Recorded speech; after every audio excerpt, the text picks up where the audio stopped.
Los soldados ya extendían las manos para arrancarle al bebé de los brazos cuando Sara cayó de rodillas frente al apache. Las palabras que susurró cambiarían el destino de dos pueblos enemigos para siempre. Antes de continuar, no olvides suscribirte al canal, darle like al video y comentar desde qué parte del mundo nos estás viendo. Vamos allá. El viento cortaba como cuchillos invisibles sobre la llanura del norte de Chihuahua, arrastrando consigo cristales de nieve que se clavaban en la piel expuesta con la crueldad de agujas heladas. Era el invierno de 1867 y el cielo tenía ese tono gris plomizo que presagiaba más tormenta, más frío, más muerte. Los edificios de madera del asentamiento fronterizo de San Miguel del Norte se alzaban desolados, algunos con las puertas abiertas de par en par, otros con tablones clavados en las ventanas como si intentaran contener algo más que el viento. Las calles estaban vacías, salvo por el rastro oscuro de ceniza que manchaba la nieve recién caída. Sara Mendoza, de apenas 9 años, caminaba con pasos torpes por el sendero helado que conducía a la plaza central. Sus botines desgastados, 2 tallas más grandes de lo necesario, dejaban huellas irregulares en la nieve. Llevaba envuelto contra su pecho un bulto de mantas sucias, de donde asomaba el rostro diminuto de su hermano Tomás, de apenas 4 meses. El bebé no lloraba. Hacía días que había dejado de llorar. Solo miraba al vacío con esos ojos grises que antes brillaban y ahora parecían apagados, como velas sin aceite. El cabello castaño de Sara, enmarañado y sucio, caía sobre sus hombros cubiertos por un chal raído que había pertenecido a su madre. Sus labios estaban partidos por el frío y sus mejillas, antes redondas y rosadas, ahora se hundían bajo los pómulos pronunciados.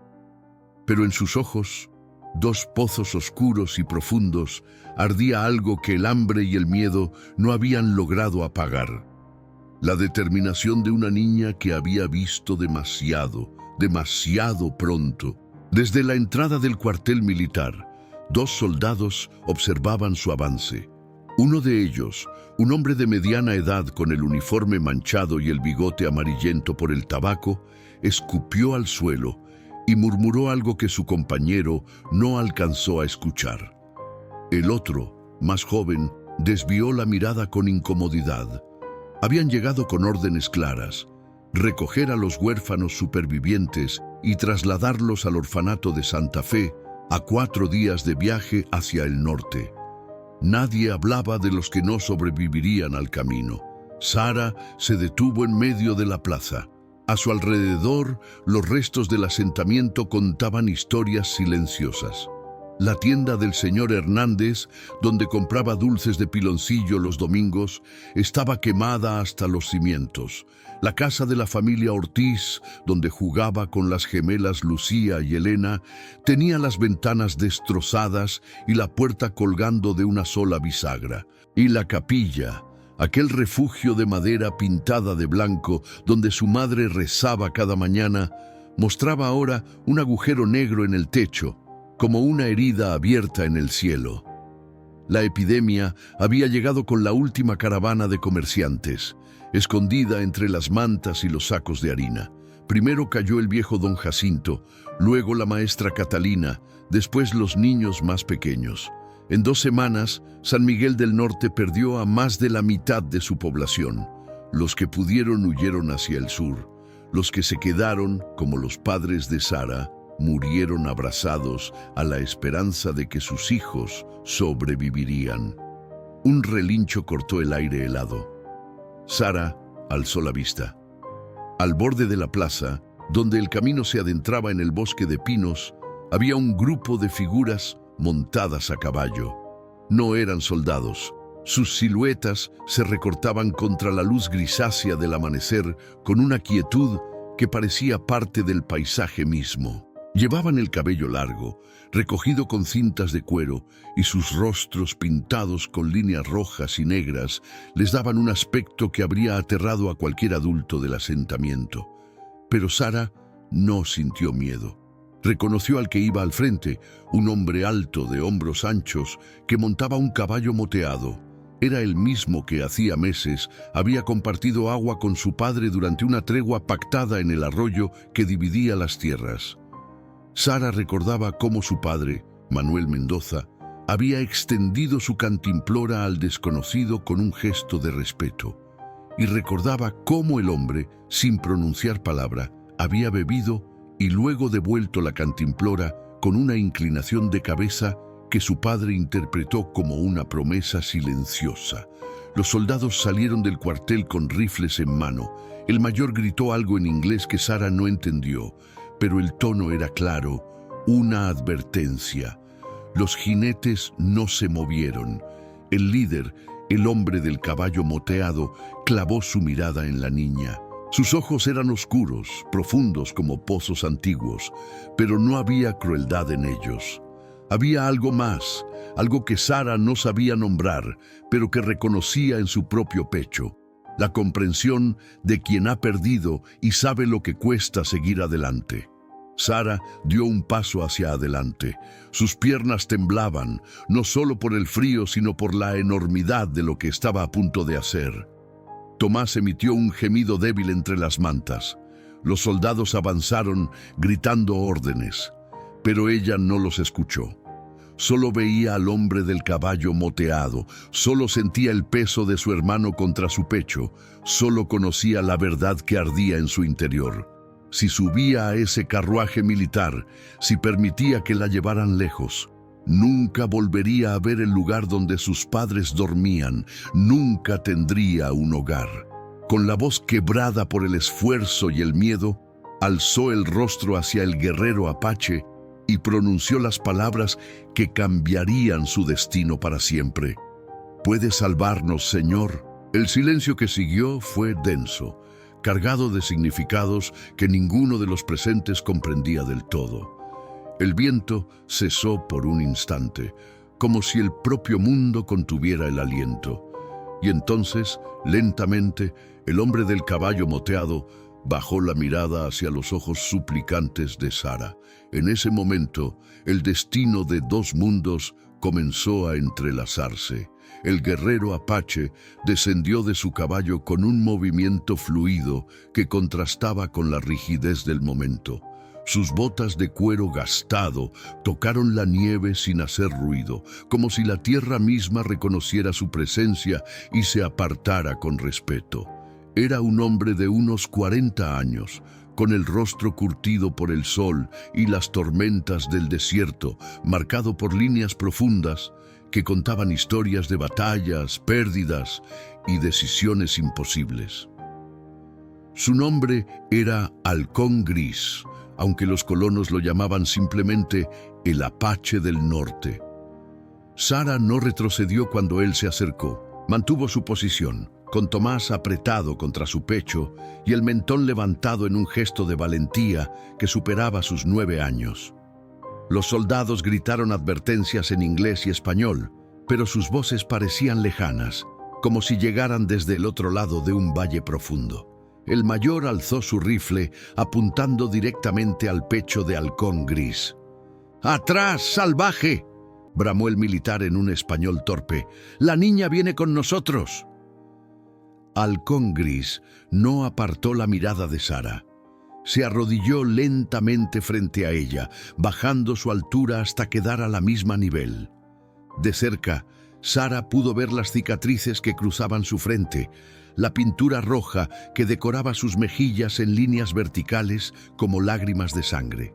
Y algo más, una expresión en sus ojos que reconocía porque la había visto en los ojos de su padre cuando la miraba con ternura.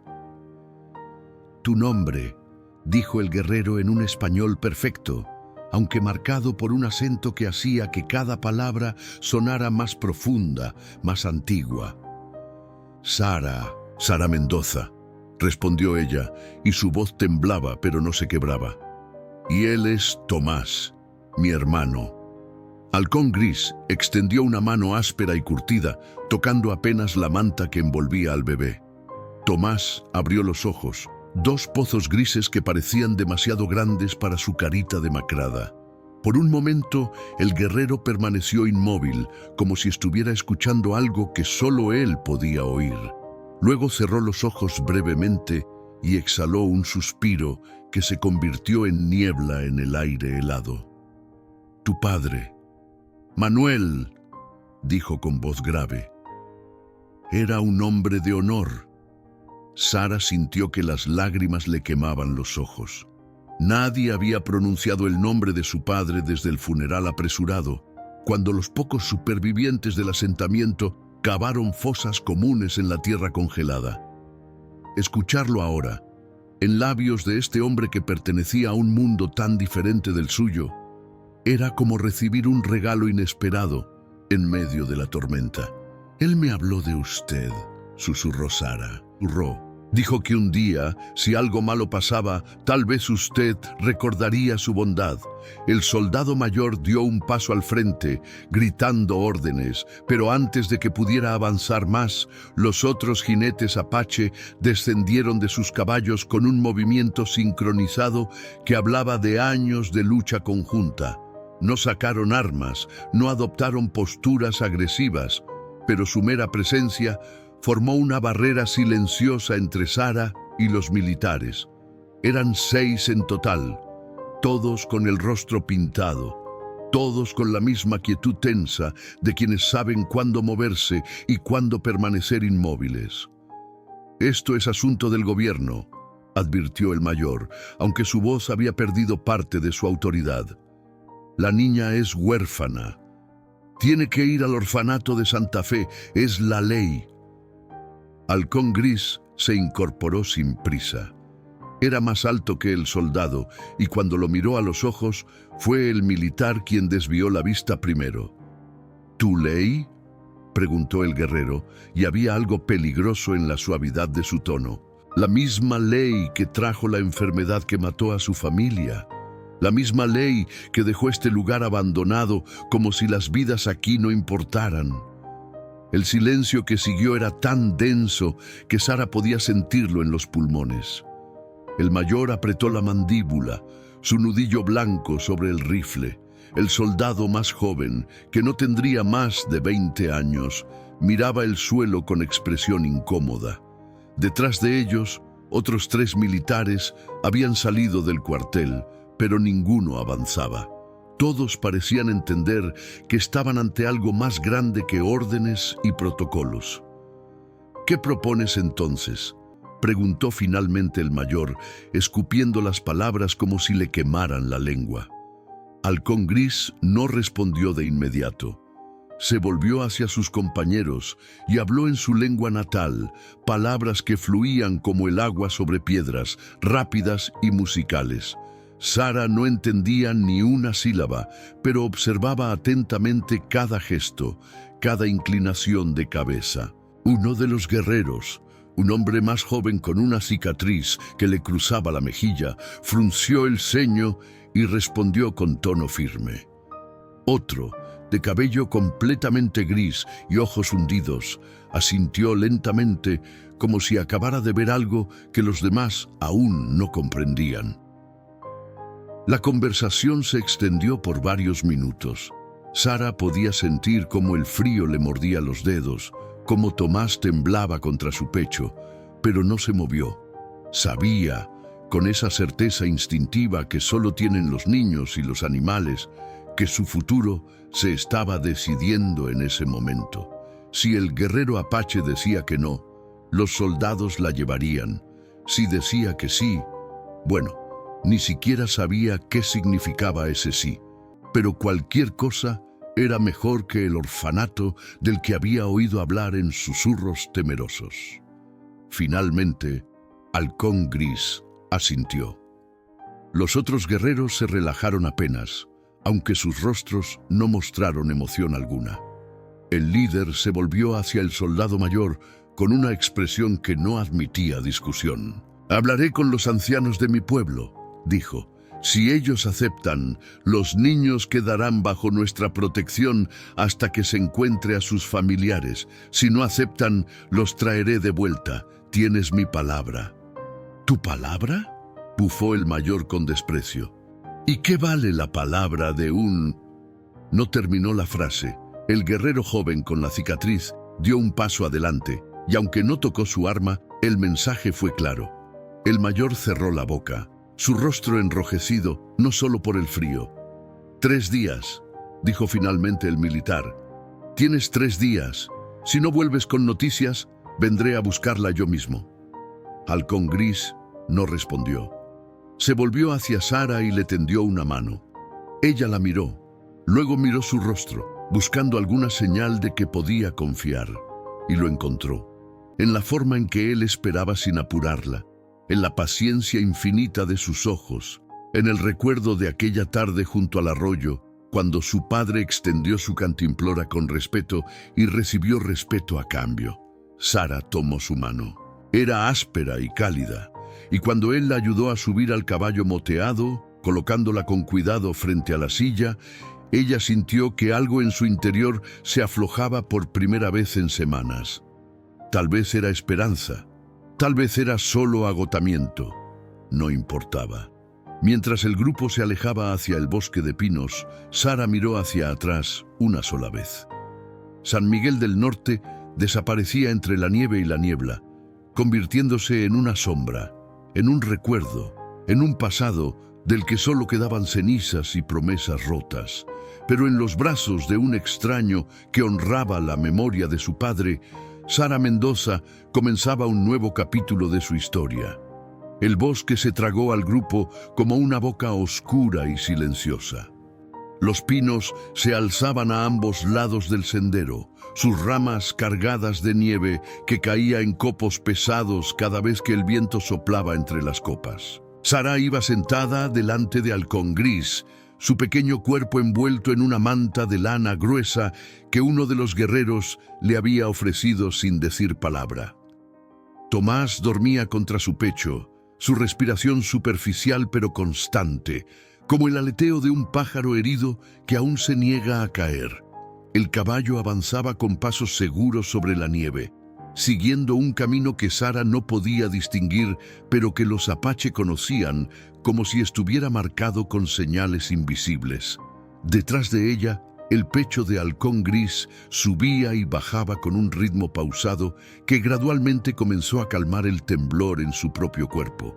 No había hablado desde que salieron del asentamiento, y Sara tampoco se atrevía a romper ese silencio que parecía sagrado de alguna manera.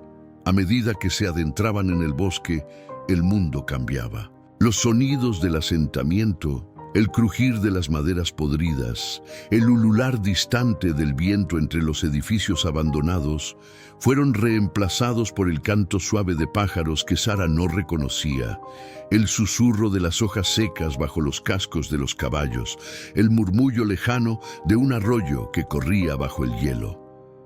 Era como si estuviera cruzando un umbral hacia un territorio que existía fuera del tiempo, donde las reglas que conocía ya no aplicaban.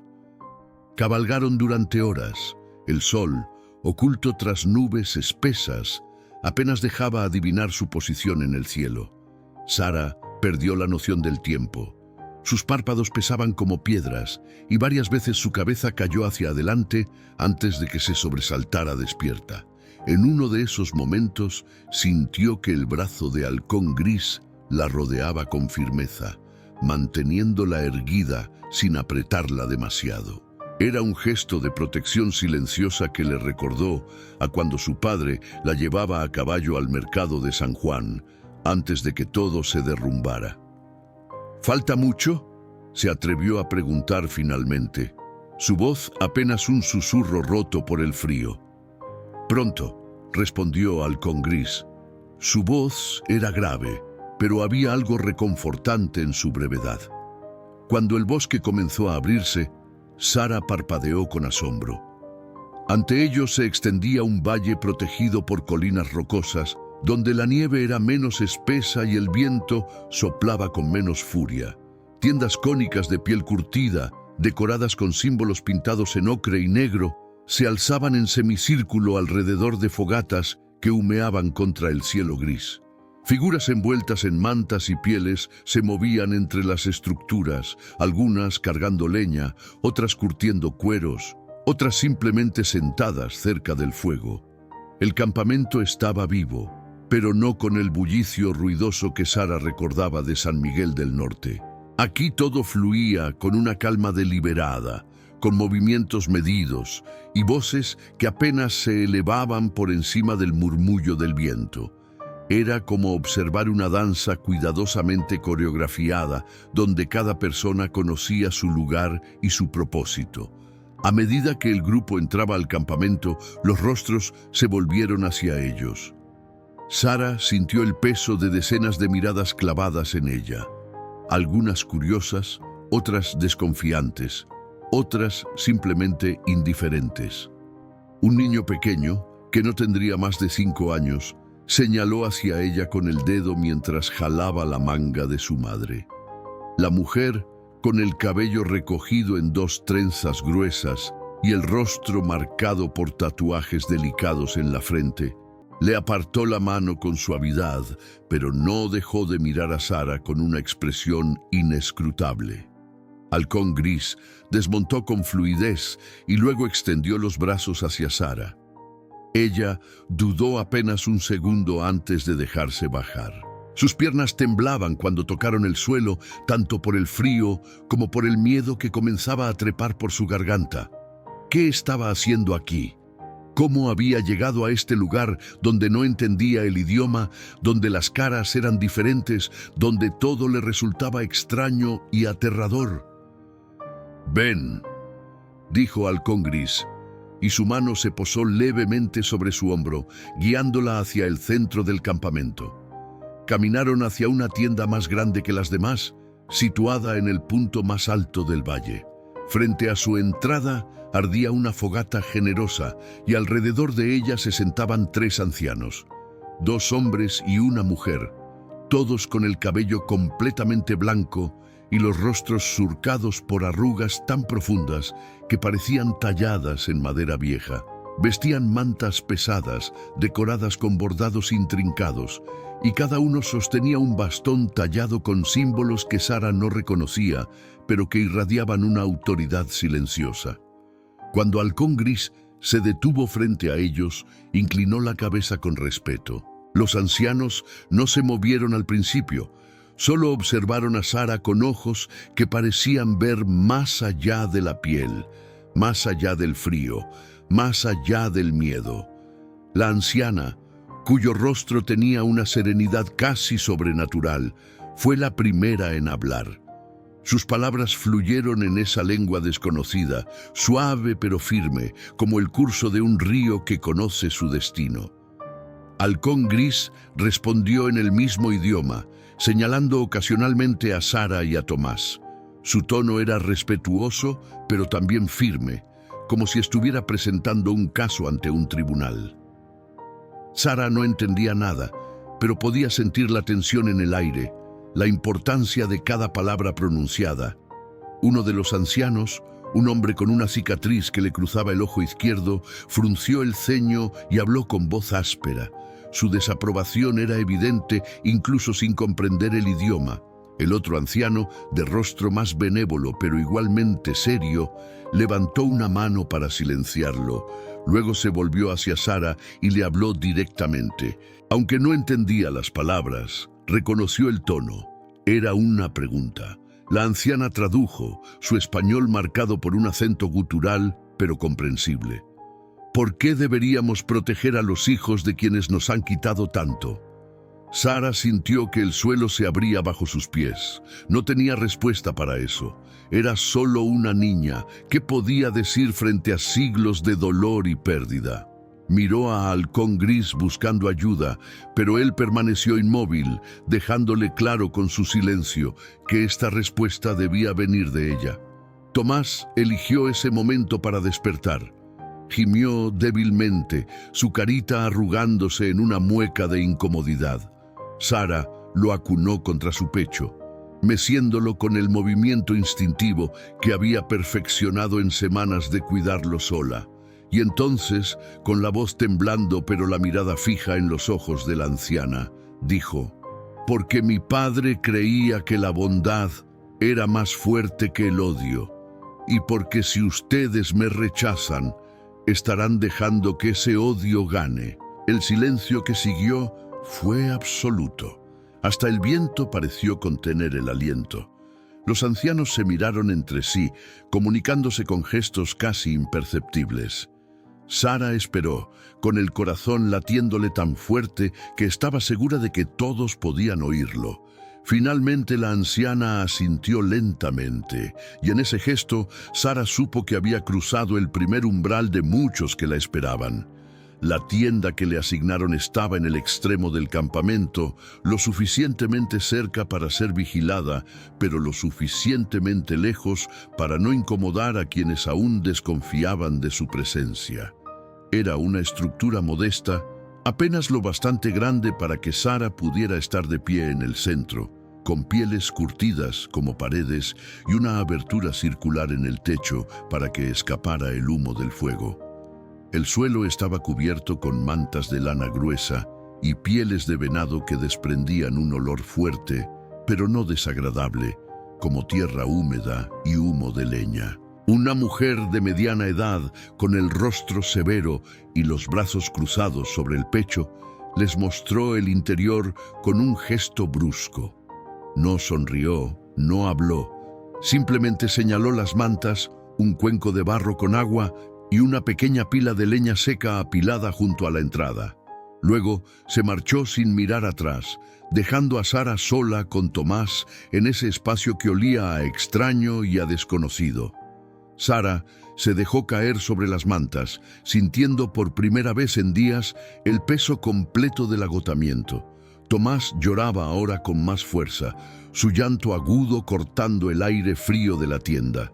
Tenía hambre. Sara lo sabía por la forma desesperada en que buscaba con la boca, por cómo sus pequeños puños se cerraban y abrían con frustración. Pero ella no tenía nada que darle. La última vez que había conseguido leche de cabra fue hace 2 días, de una vecina del asentamiento que también había muerto poco después. Las lágrimas comenzaron a rodar por sus mejillas antes de que pudiera detenerlas. No eran solo lágrimas de cansancio o de miedo, eran lágrimas de impotencia absoluta. ¿Qué había hecho? ¿Cómo podía creer que podría cuidar de su hermano aquí, en este lugar donde no conocía a nadie, donde no hablaba el idioma, donde cada rostro la miraba con desconfianza? La tela que cubría la entrada se movió. Sara se sobresaltó, limpiándose rápidamente las lágrimas con el dorso de la mano. La mujer que había entrado era joven, quizás de 20 años, con el cabello negro trenzado en una sola cola gruesa que le caía hasta la cintura. Llevaba un vestido de piel adornado con cuentas de colores y en las manos sostenía un cuenco humeante. Sus ojos, aunque cautelosos, no eran hostiles. Se arrodilló frente a Sara y colocó el cuenco en el suelo entre ellas. Luego señaló a Tomás y luego el cuenco, haciendo un gesto que no necesitaba traducción. Era leche, tibia y espesa, con un aroma que hizo que el estómago de Sara rugiera de hambre. La joven sacó un pequeño trapo limpio de entre los pliegues de su vestido y lo sumergió en la leche. Luego lo llevó a los labios de Tomás con una delicadeza que contrastaba con su expresión seria. El bebé succionó con avidez, sus pequeñas manos aferrándose al trapo como si temiera que desapareciera. Sara observaba, dividida entre la gratitud y la vergüenza de no poder hacer esto por su hermano ella misma. La joven levantó la vista y sus ojos se encontraron. Por un momento, ninguna habló. Luego, la mujer señaló a Sara y pronunció una palabra en su lengua. Esperó, expectante. «Sara», dijo la niña con voz ronca, señalándose a sí misma. La joven asintió y se señaló a sí misma. Liguanu. Era un comienzo, pequeño, frágil, pero un comienzo al fin. Liguanu continuó alimentando a Tomás hasta que el bebé, finalmente satisfecho, se quedó dormido con los labios aún entreabiertos. Luego dejó el cuenco y señaló a Sara con un gesto que claramente significaba «tú también». Sara bebió con la misma desesperación que su hermano, el líquido tibio bajando por su garganta como una bendición. Los días siguientes fueron una prueba constante de resistencia. Sara aprendió rápidamente que aquí nada se daba sin esfuerzo. Cada mañana, antes de que el sol asomara sobre las colinas, Liguanu llegaba a su tienda y le indicaba con gestos que la siguiera. Juntas iban al arroyo cercano a buscar agua, cargando pesados recipientes de cuero que Sara apenas podía levantar. Sus brazos temblaban con el peso, sus dedos se agrietaban por el frío, pero no se quejaba. No podía permitirse quejas. Las mujeres del campamento la observaban trabajar con ojos críticos. Algunas hacían comentarios en voz baja que Sara no entendía, pero cuyo tono dejaba claro su contenido. Desaprobación, escepticismo, burla. Una mañana, mientras intentaba partir leña con un hacha demasiado grande para sus manos pequeñas, una de las mujeres mayores se acercó y le arrebató el hacha de las manos con un gesto brusco. Sara retrocedió, esperando un regaño o peor, pero la mujer simplemente le mostró cómo sostener el mango correctamente, cómo balancear el peso, cómo dejar que el filo hiciera el trabajo. Luego le devolvió el hacha y se alejó sin una palabra más. Halcón Gris visitaba la tienda cada noche al caer el sol. Nunca entraba, solo se quedaba de pie frente a la entrada, observando en silencio mientras Sara acunaba a Tomás o intentaba coser las roturas en su ropa con agujas de hueso que Liguanu le había traído. A veces le hacía preguntas simples en español. ¿Tienes suficiente comida?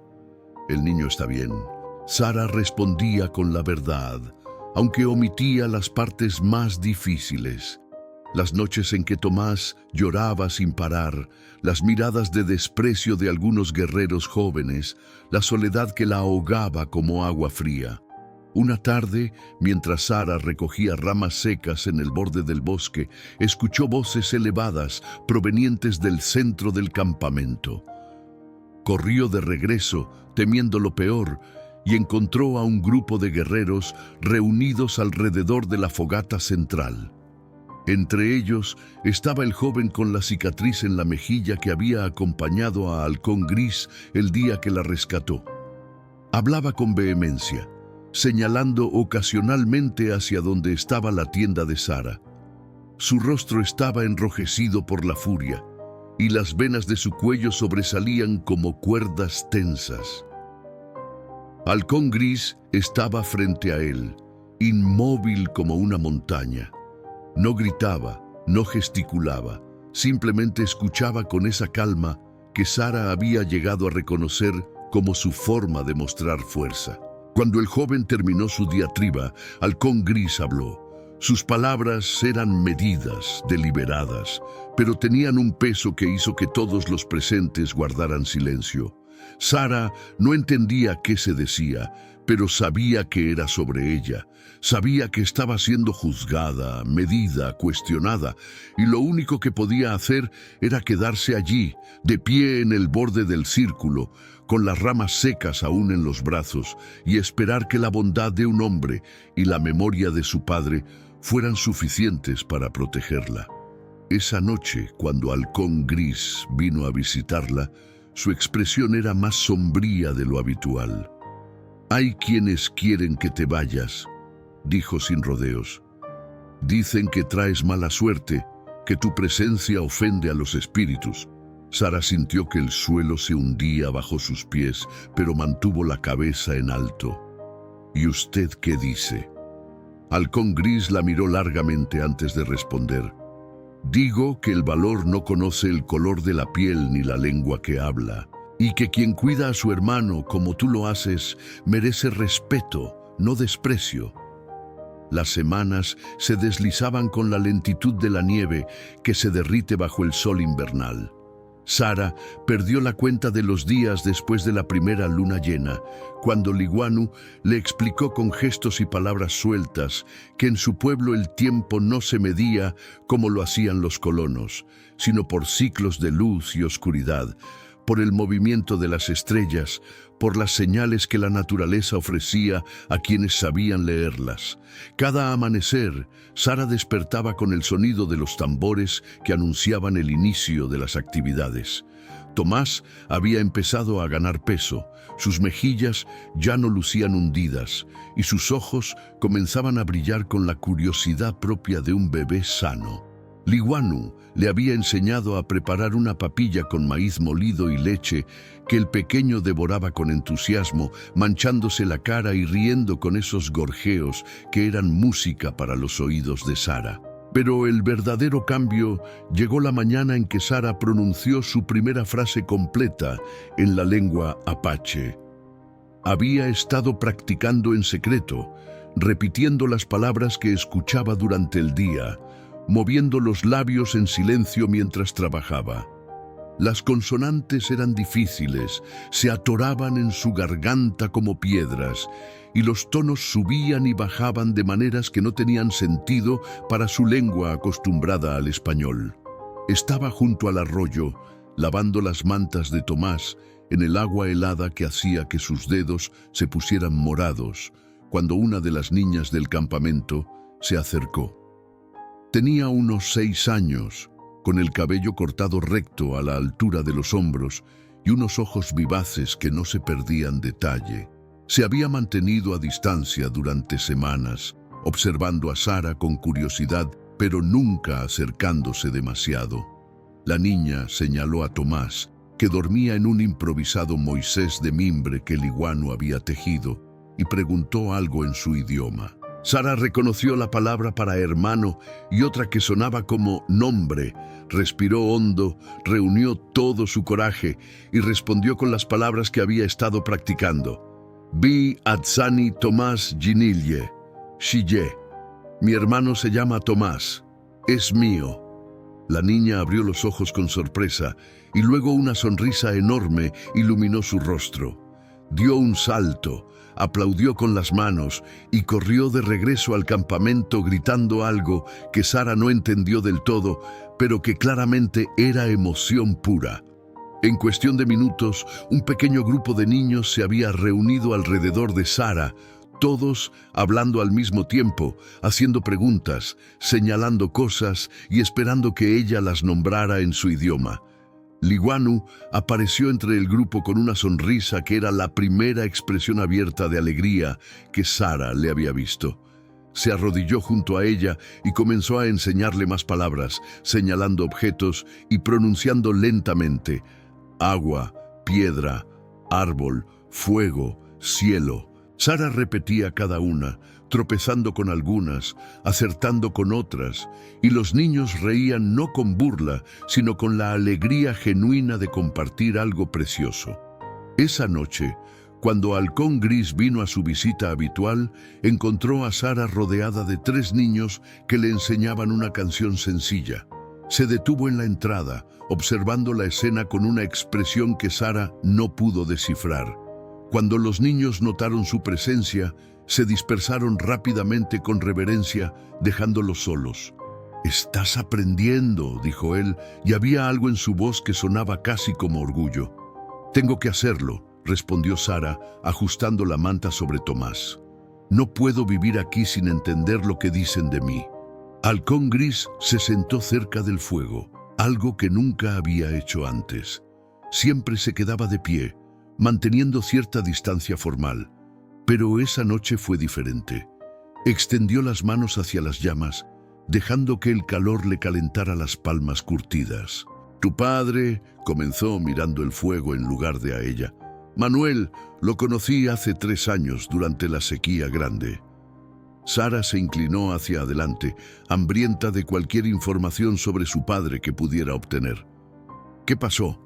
«Nuestro pueblo estaba muriendo de sed.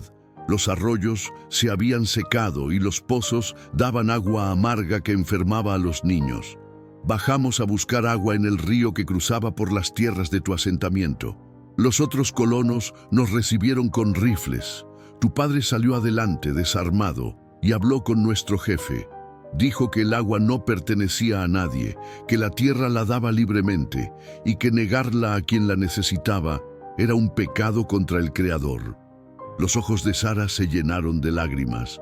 Podía ver a su padre haciendo exactamente eso, con su voz calmada y firme, con esa convicción inquebrantable de que la bondad era más fuerte que el miedo. ¿Qué hicieron los otros colonos? No estaban contentos, pero tu padre era respetado. Nos dejó llenar nuestros recipientes, y antes de que nos fuéramos, me dio su cantimplora y me dijo: «Cuando regreses, espero que sea como amigo, no como enemigo». Halcón Gris hizo una pausa, su mandíbula tensa.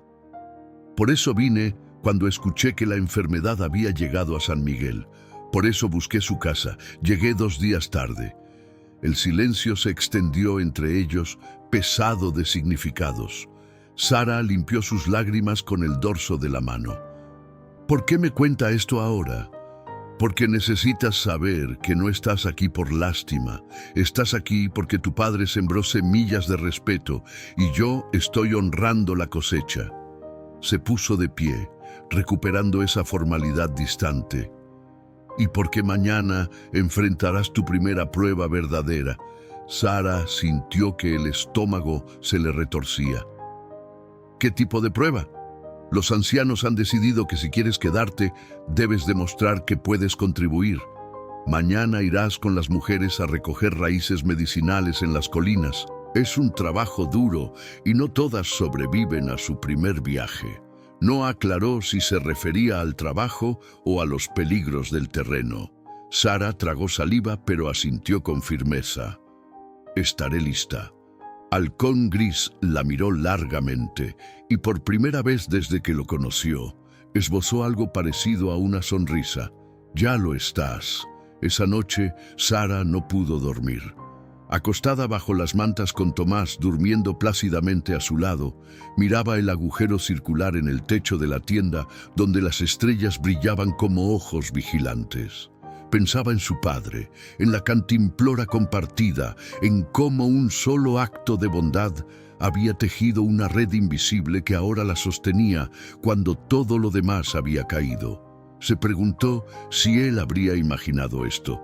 Su hija viviendo entre apaches, aprendiendo su lengua, criando a su hijo bajo sus tradiciones. Se preguntó si estaría orgulloso o aterrado.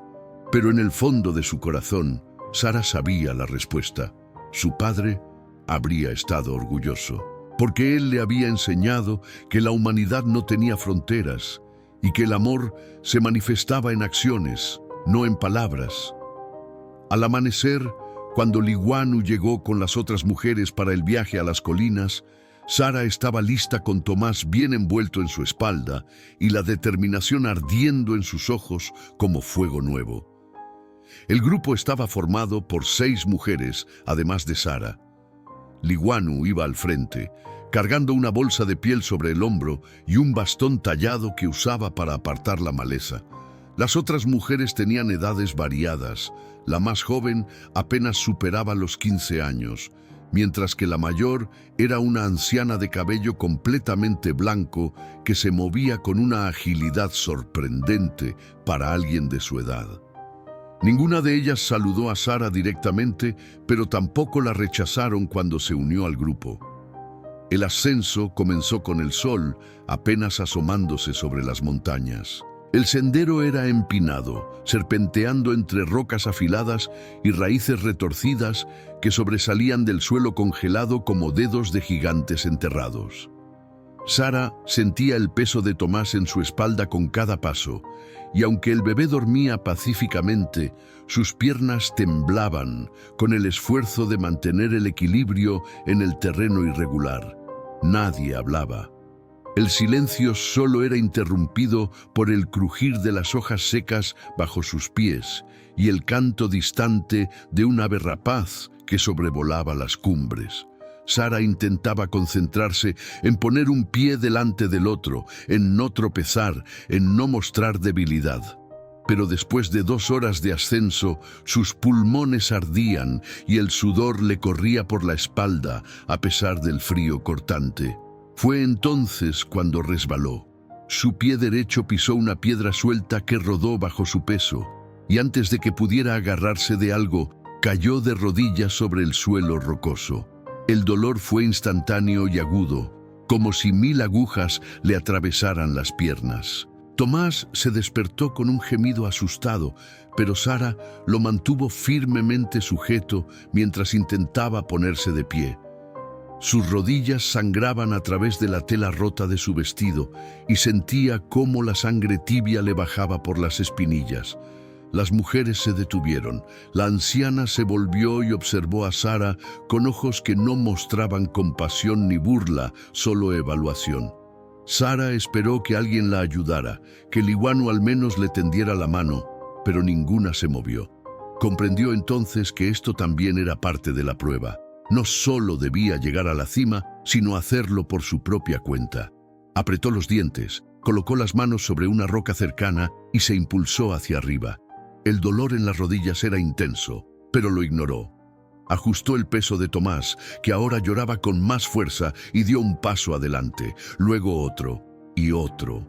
Las mujeres esperaron hasta que estuvo de nuevo en marcha y entonces continuaron el ascenso sin decir palabra. Cuando finalmente llegaron a la cima, Sara estaba temblando de agotamiento. Sus piernas apenas la sostenían y las lágrimas que había contenido durante el último tramo del camino amenazaban con desbordarse.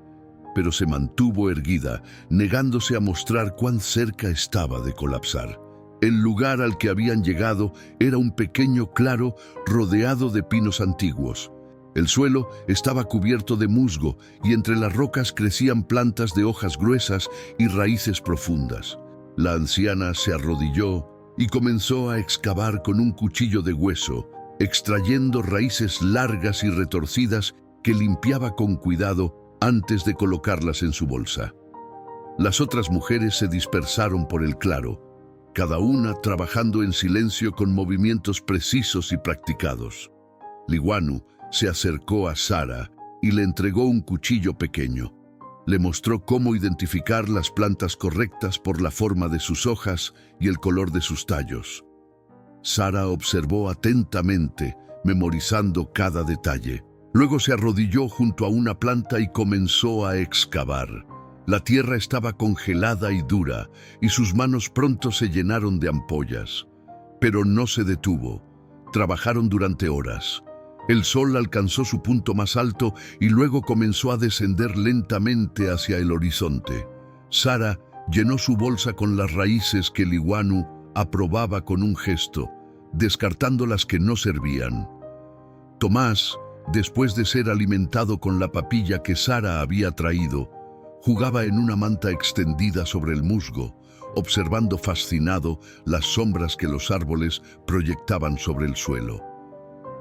Fue durante un momento de descanso cuando la mujer mayor se acercó a Sara. Se sentó a su lado sin pedir permiso, su rostro arrugado, revelando nada de lo que pensaba. Observó a Tomás por un momento, luego extendió un dedo y dejó que el bebé lo agarrara. Tomás sonrió, mostrando las encías rosadas, y la anciana esbozó algo que casi parecía una sonrisa. «Tienes manos de niña», dijo en un español quebrado pero comprensible, «pero corazón de guerrera». Sara parpadeó, sorprendida no solo por las palabras, sino por el hecho de que la anciana hablara su idioma. «¿Usted habla español?» «Aprendí hace muchos años, cuando los misioneros venían a estas tierras». Su mirada se oscureció con recuerdos que prefirió no compartir. «Pensé que nunca lo usaría de nuevo. Pero aquí estás tú, niña de dos mundos». «No soy de dos mundos», protestó Sara. «Solo soy yo». La anciana asintió lentamente. «Eso es lo que hace que pertenezcas a ambos». Se puso de pie con esfuerzo. «Mis rodillas ya no son lo que eran. ¿Puedes ayudarme a recoger las raíces que están junto a aquel árbol?» Era un pedido simple, pero Sara entendió su significado. Era aceptación, era reconocimiento, era el primer paso genuino hacia pertenecer. Se levantó de inmediato, ignorando el dolor de sus propias rodillas heridas, y ayudó a la anciana a recoger las últimas raíces del día. El descenso fue más rápido, pero no menos peligroso. La oscuridad comenzaba a caer sobre las montañas y las sombras se alargaban entre los árboles como dedos que intentaran atraparlas. Sara mantenía la vista fija en la espalda del iguanu, siguiendo sus pasos exactos para evitar otro tropiezo. Cuando finalmente llegaron al campamento, las fogatas ya ardían brillantes contra la noche. El aroma de la carne asada y las hierbas cocidas llenaba el aire. Sara estaba tan agotada que apenas podía mantenerse en pie, pero había algo más fuerte que el cansancio ardiendo en su pecho: orgullo. Había sobrevivido a su primera prueba. Había demostrado que no era solo una niña débil que necesitaba protección constante.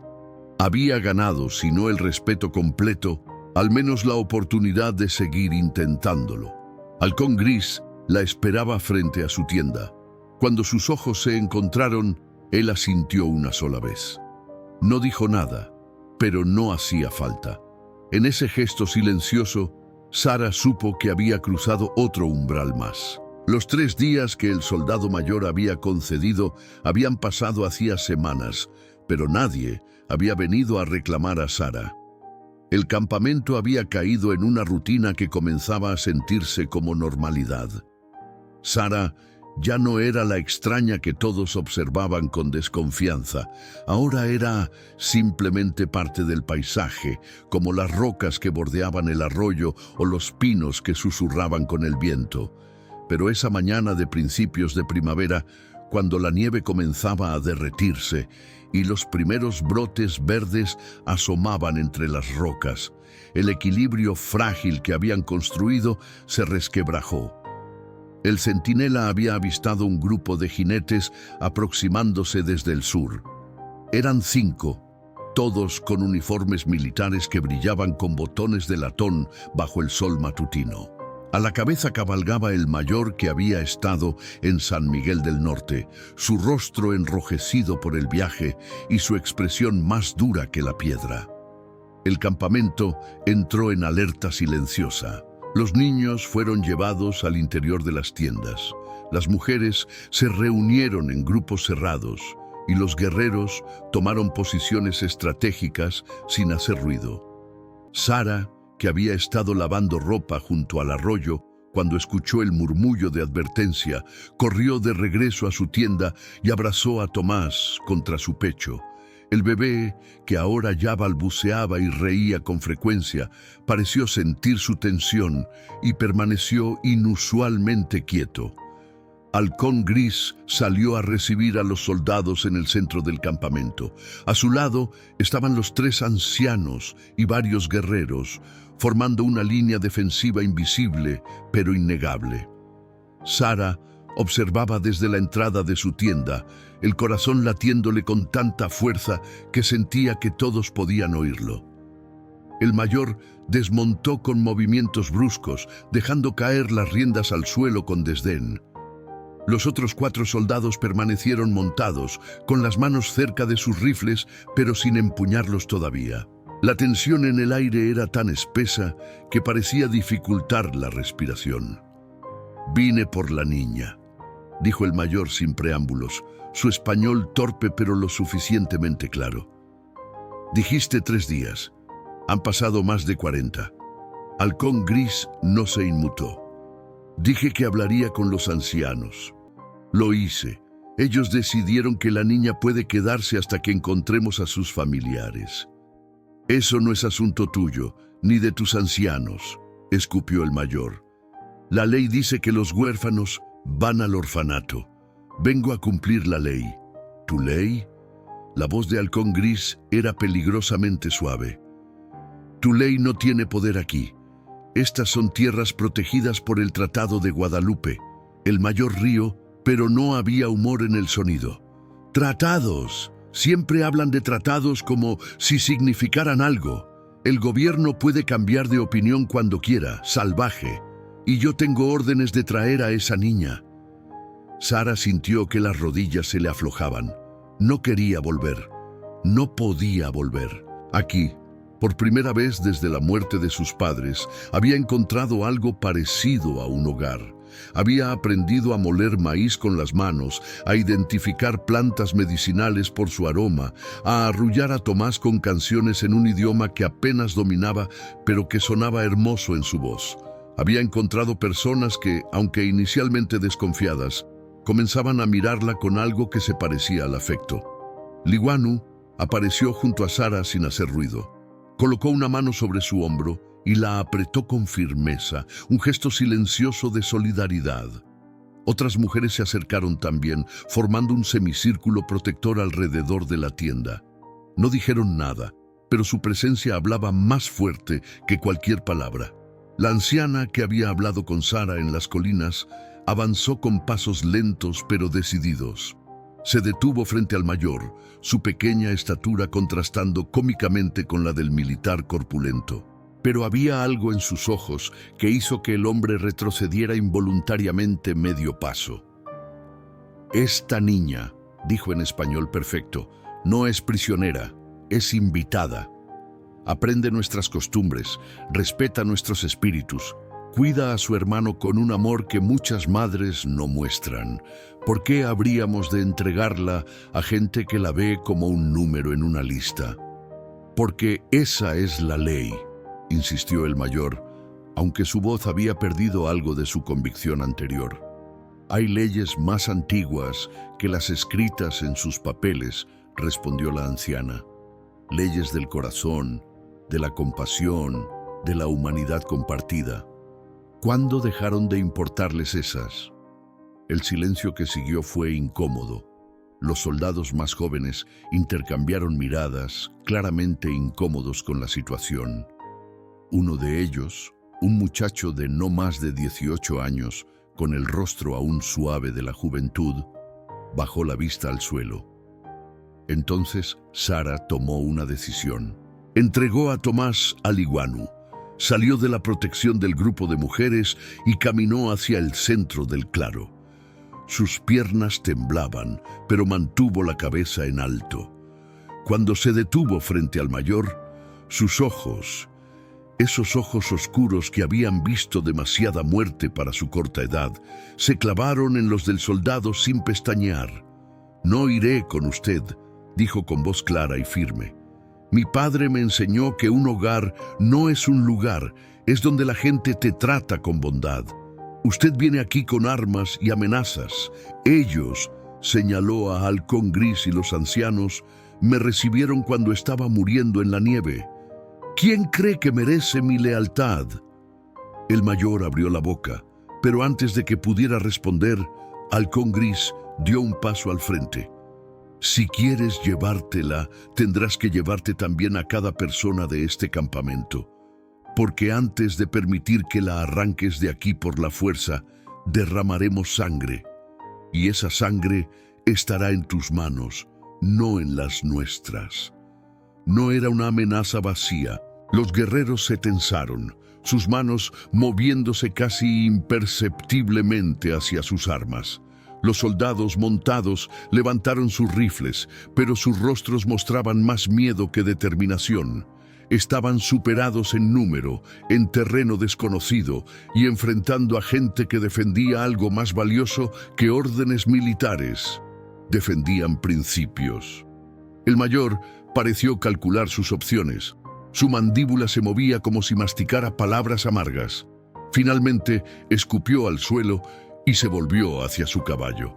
«Esto no ha terminado», gruñó. «Volveré con más hombres». «Entonces tráelos», respondió Halcón Gris con calma. «Pero la niña se queda». Los soldados se alejaron al galope, levantando nubes de polvo que tardaron minutos en asentarse. Cuando finalmente desaparecieron entre los árboles, Sara sintió que las piernas le fallaban. Cayó de rodillas sobre la tierra y fue Halcón Gris quien la levantó con cuidado, sosteniéndola mientras todo su cuerpo temblaba con sollozos que había contenido demasiado tiempo. Los días después de la visita de los soldados estuvieron marcados por una vigilancia constante. Los centinelas se duplicaron en los puntos de acceso al valle y los guerreros jóvenes practicaban con sus arcos hasta que sus dedos sangraban. Pero algo más había cambiado en el campamento. la forma en que miraban a Sara. Ya no había duda ni distancia en esos ojos. Había aceptación completa, ganada no con palabras, sino con el acto de quedarse cuando habría sido más fácil irse. Una tarde, mientras Sara molía maíz con las otras mujeres, Liguanu le tocó el brazo y le hizo un gesto para que la siguiera. Caminaron en silencio hasta la tienda de los ancianos, donde la esperaba una sorpresa.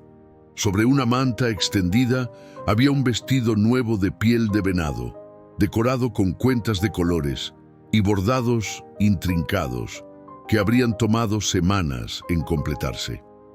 Junto a él descansaban un par de mocasines suaves y flexibles y una diadema tejida con hilos carmesí. La anciana de cabello blanco, cuyo nombre Sara había aprendido que era Nalin, que significaba doncella de río, sonrió con ternura. «Esto es para ti», dijo en español. «Una niña de dos mundos necesita vestirse de manera que honre ambos». Sara tocó el vestido con dedos temblorosos. Nunca había poseído algo tan hermoso. Las lágrimas le nublaron la vista mientras acariciaba las cuentas que brillaban como gotas de lluvia bajo el sol. «No sé qué decir», murmuró. «No digas nada. Solo úsalo en la ceremonia de esta noche». Sara alzó la vista, confundida. «¿Qué ceremonia?» Nalin intercambió una mirada con Liguanu antes de responder. «La ceremonia donde te daremos tu nombre verdadero. Esa noche, cuando la luna llena se alzó sobre las montañas, bañando el valle en luz plateada, todo el campamento se reunió alrededor de la fogata central. Las llamas danzaban altas, proyectando sombras que se retorcían como espíritus antiguos sobre las tiendas circundantes. Los tambores comenzaron a sonar con un ritmo lento y profundo que parecía sincronizarse con los latidos del corazón de Sara. Ella estaba de pie junto a Halcón Gris, vestida con el atuendo nuevo que se ajustaba perfectamente a su cuerpo delgado. Tomás dormía en los brazos de Liguanu, envuelto en una manta suave. Los tres ancianos se levantaron y se acercaron al fuego, sus bastones golpeando la tierra en un patrón rítmico que se sumaba al sonido de los tambores. Nalin habló primero, su voz elevándose sobre el crepitar del fuego. Aunque hablaba en su lengua nativa, Liguanu traducía en susurros al oído de Sara. Cuando esta niña llegó a nosotros, no era más que huesos y piel, con el peso del mundo sobre hombros demasiado jóvenes. Muchos dijeron que no sobreviviría al primer invierno. Otros dijeron que traería desgracia, pero ella demostró ser más fuerte que nuestros miedos y más valiente que nuestras dudas. El segundo anciano, un hombre llamado Takoda, continuó. Ha aprendido nuestra lengua, ha respetado nuestras costumbres, ha trabajado junto a nuestras mujeres sin quejarse. Ha demostrado que el coraje no se mide por el tamaño del cuerpo, sino por la grandeza del espíritu. El tercer anciano, Chevello, el más severo de los tres, fue el último en hablar. Por lo tanto, con la autoridad que nos conceden nuestros ancestros, le otorgamos un nombre que llevará mientras permanezca entre nosotros, un nombre que refleja quién ha llegado a ser. Los tambores cesaron abruptamente, dejando un silencio tan profundo que Sara podía oír el susurro del viento entre los pinos. Nalin se acercó y colocó ambas manos sobre los hombros de Sara, mirándola directamente a los ojos.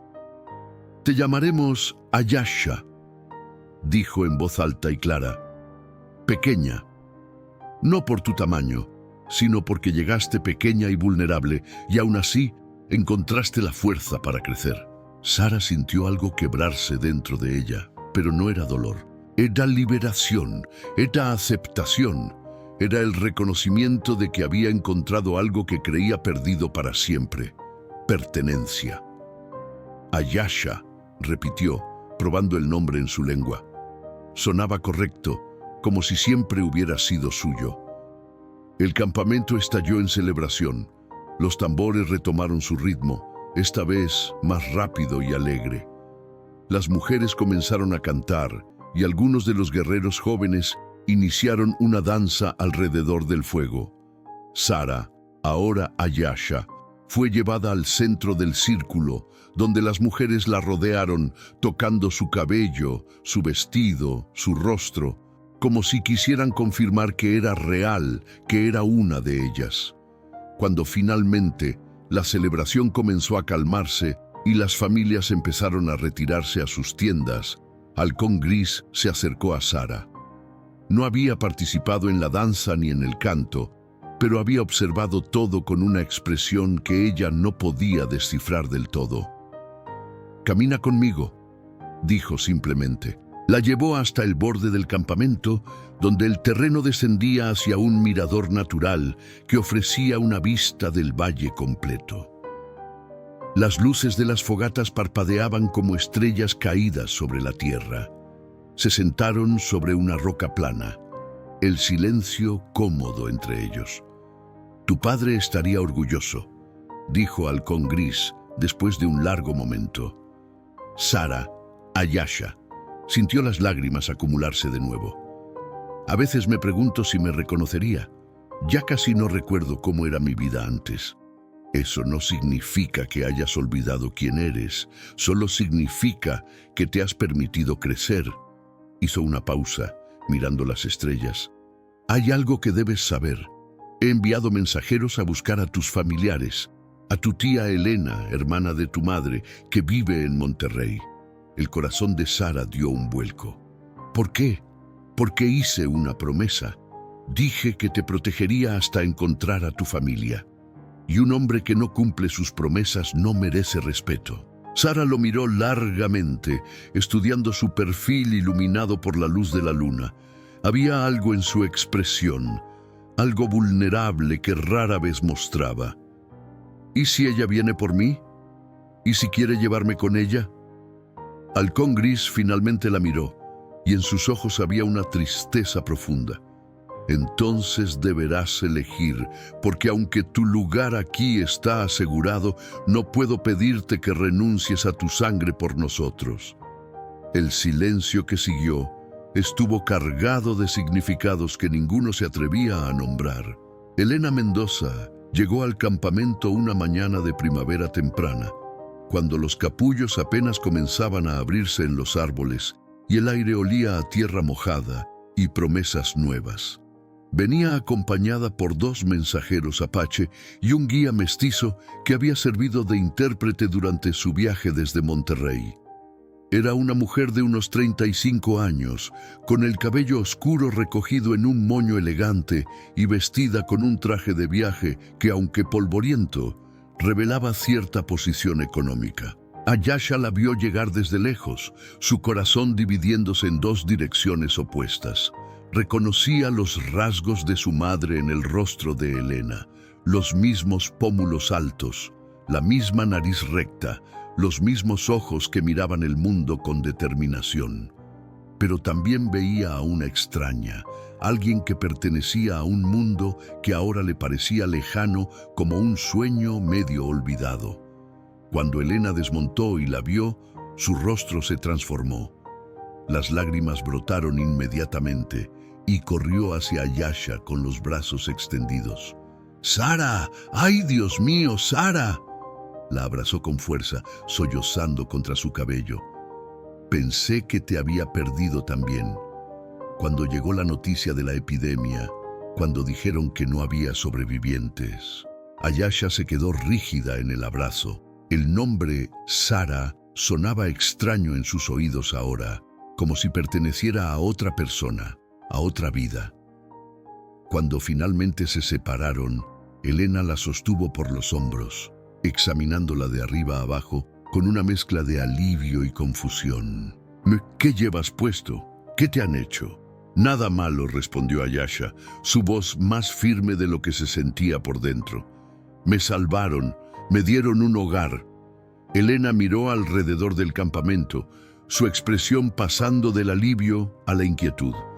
Observó las tiendas, las fogatas, las mujeres que trabajaban cerca, los niños que correteaban descalzos. Sus labios se apretaron en una línea delgada. «Esto no es un hogar apropiado para una niña cristiana.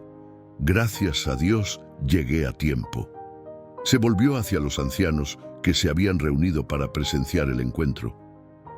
Agradezco profundamente que hayan cuidado de mi sobrina, pero ahora puedo llevarla conmigo.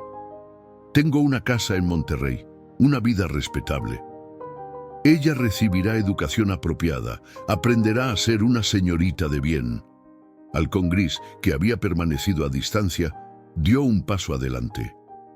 La decisión no es tuya, dijo en español claro. Es de ella. Elena lo miró con una mezcla de sorpresa y desdén. Es una niña. Los niños no toman decisiones sobre su futuro. Los adultos responsables lo hacen por ellos. Esta niña, intervino Nalin en su español accidentado, ha tomado más decisiones difíciles en estos meses que muchos adultos en toda su vida. Fue entonces cuando Tomás, que había estado durmiendo en la tienda, comenzó a llorar. Liguanu lo trajo afuera. El bebé, ahora robusto y saludable, con las mejillas rosadas y los ojos brillantes. Elena ahogó un grito. «¿Ese es Tomás? ¿Cómo ha crecido?» Extendió los brazos. «Ven con tu tía, pequeño». Pero cuando se acercó, Tomás se echó hacia atrás, aferrándose a Liguanu con fuerza. Comenzó a llorar más fuerte, su carita arrugándose en una mueca de miedo ante la extraña. Elena se detuvo, herida y confundida. «No te conoce», dijo Ayasha suavemente. «Para él, Liguanu es su madre. Yo soy su hermana.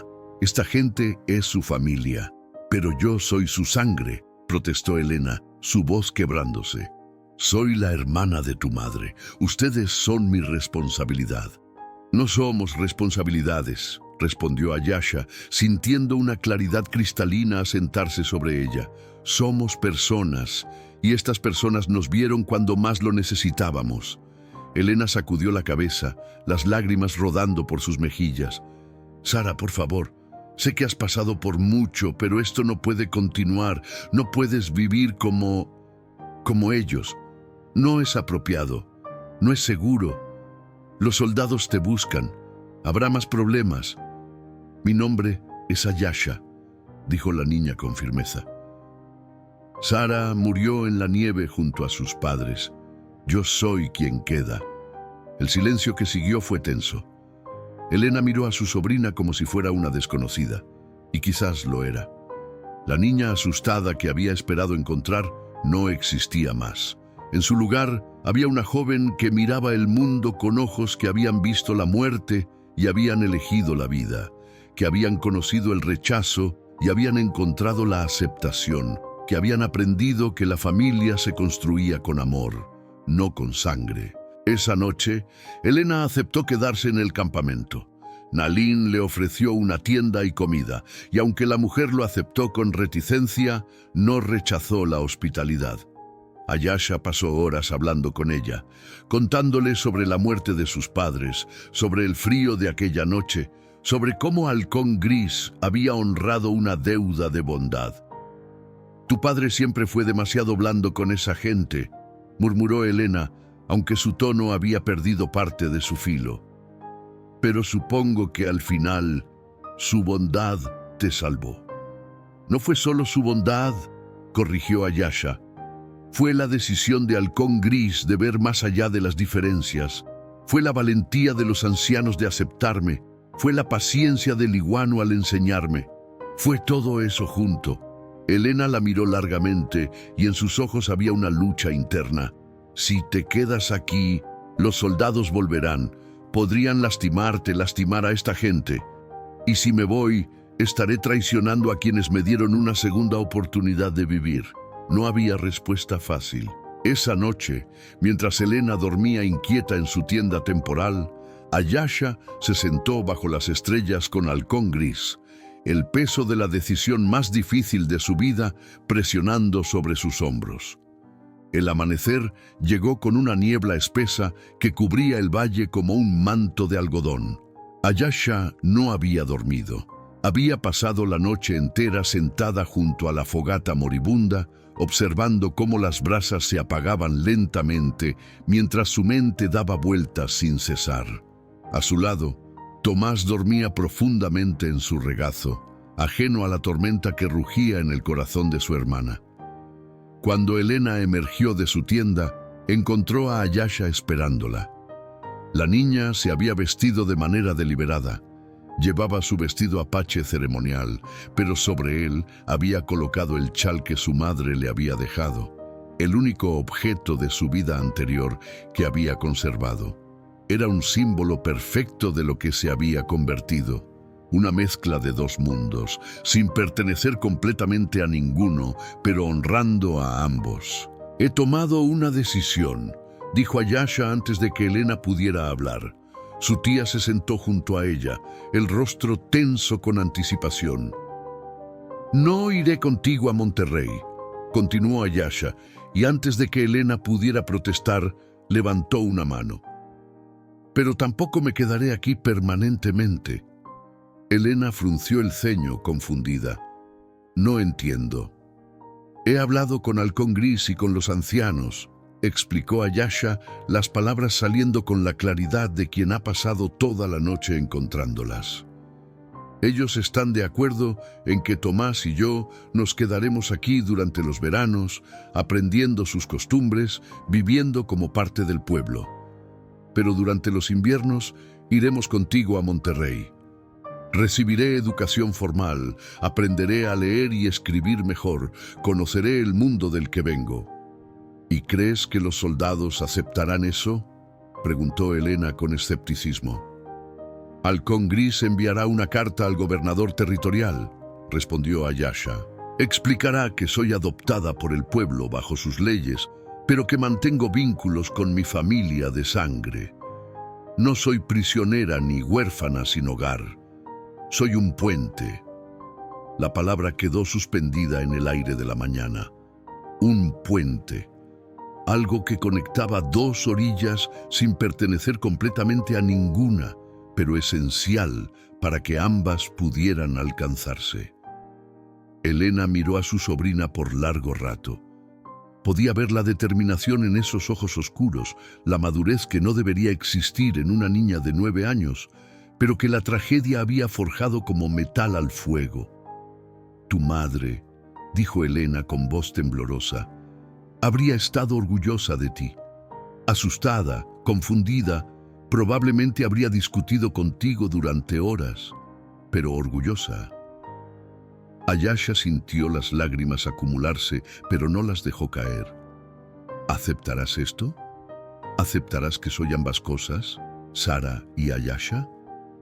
Elena extendió la mano y tocó el chal que descansaba sobre los hombros de su sobrina. «No tengo opción, ¿verdad?». Una sonrisa triste cruzó su rostro. «Eres más fuerte que yo a tu edad, más fuerte que cualquiera de nosotros». Esa tarde se realizó una ceremonia. No era tradicional de ninguno de los dos mundos, sino algo nuevo, algo que nacía de la necesidad de honrar lo que Ayasha representaba. Los ancianos bendijeron el acuerdo con humo de salvia y oraciones antiguas. Elena, aunque incómoda, permaneció respetuosamente en silencio, observando cómo su sobrina era abrazada por cada miembro del campamento como una hija que se va pero que volverá. Halcón Gris le entregó un pequeño objeto envuelto en piel de ciervo. Cuando Ayasha lo desenvolvió, encontró un collar hecho con cuentas de hueso y turquesa, con una pequeña piedra tallada en forma de puente colgando del centro. «Para que recuerdes», dijo él con voz grave, «que los puentes más fuertes son aquellos que conectan corazones, no solo tierras». Ayasha lo miró, y en ese momento todas las palabras que nunca había dicho amenazaron con desbordarse. Quería agradecerle por haberla salvado, por haber honrado la memoria de su padre, por haberle dado un lugar cuando el mundo entero parecía cerrarle las puertas. Pero no sabía cómo decir todo eso sin quebrarse. Él pareció entender. Colocó una mano sobre su hombro, un gesto breve pero cargado de todo lo no dicho. «Vuelve siempre», dijo simplemente. «Este será tu hogar mientras respires». Cuando Ayasha, Tomás y Elena cabalgaron fuera del valle 3 días después, el campamento completo se había reunido para despedirlos. Los niños corrían junto a los caballos hasta donde el sendero se adentraba en el bosque, gritando despedidas y promesas de esperarla. Liwanu lloraba abiertamente, algo que Ayasha nunca la había visto hacer, sosteniendo el pequeño mocasín que Tomás había perdido como si fuera un tesoro. Ayasha se volvió una última vez. Halcón Gris estaba de pie en el punto más alto del campamento, su silueta recortada contra el cielo de la tarde. No agitó la mano, no gritó, solo se quedó allí, firme como las montañas que rodeaban el valle, y ese gesto inmóvil decía más que cualquier despedida efusiva. Años después, cuando Ayasha ya era una joven mujer que hablaba 3 idiomas con fluidez, que escribía cartas a periódicos sobre los derechos de los pueblos indígenas y mediaba entre colonos y apaches, la gente le preguntaba cómo había logrado ser tan sabia tan joven. Ella siempre respondía lo mismo. Aprendí que la familia no se define por la sangre que compartes, sino por las manos que te sostienen cuando caes. Y aprendí que pertenecer a 2 mundos no te hace dividida, te hace completa. Y cada verano, sin falta, regresaba al valle entre las montañas, donde un hombre llamado Halcón Gris esperaba con la paciencia de quien sabe que algunas promesas trascienden el tiempo.